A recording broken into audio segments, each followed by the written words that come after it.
Hello everyone, REM here, and welcome back to another episode of Not Dinosaur Days. Because today we're not talking about a dinosaur. We're talking about the amphibious Diplocaulus.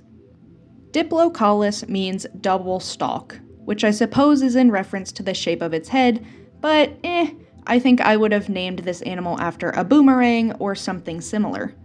I feel like somewhere I've heard in a documentary or other the description of this animal's head being shaped like a toilet seat, and that seems excessively mean, and I don't know if that's a false memory or not, so if anyone else has also heard that, please let me know if I'm making that up or not. I might be crossing my wires here and misremembering the Coolosuchus from Walking with Dinosaurs, but all that means is that I should go back and rewatch the whole Walking With series, and that's never a bad thing. Diplocaulus was essentially a really big salamander, not necessarily in family relation, but the way it lived and moved. This not-quite salamander lived before dinosaurs evolved, from the Carboniferous to the Permian periods. This was a good time in prehistoric history to be an amphibian, and Diplocaulus reflects that. This was a big boy, well over 3 feet long. Now, of course, larger amphibians have existed and in fact still exist today with the giant Japanese salamander, but 3 feet is nothing to scoff at considering most amphibians we know today, especially those built like salamanders, are pretty small. Let's go back to what this animal is named after, double stalk, those strange horn-like structures on its head. Or rather, that is its head. It's not a separate part of the skull like horns would be, that's just the shape of the skull. So, what is the purpose of having a skull this shape? This animal has been in the scientific literature for a really long time, and hypotheses about this head shape have been happening since the early 1900s. Some early theories posed the idea that these bony structures would have protected external gills that young salamanders and adult axolotls have.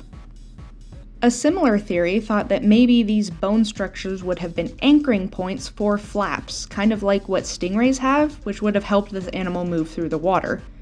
Both of these theories have little to no evidence supporting them, considering they're both based heavily on soft tissues, but both of those theories do sound very 1900s. I don't necessarily mean that as a bad thing either. If we ever find an animal that had stingray flap fins on its head and that's how it got around, I would be delighted beyond belief.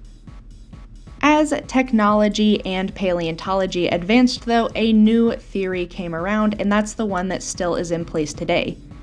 It was shown through simulations that the head shape of the Diplocaulus would have changed the way it was able to move through the water.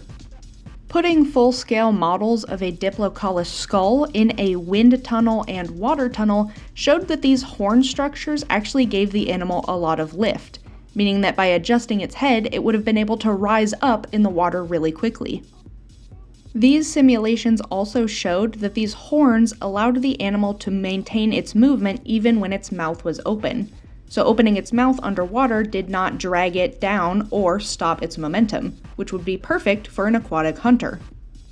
So, hilariously, while one of the 1900s theories about this animal suggested that it had stingray fins on the side of its head to flap throughout the water, that was wrong, but it was actually kind of close, because this animal essentially had airplane wings on the side of its head, and instead of flying through the air, it was flying through the water.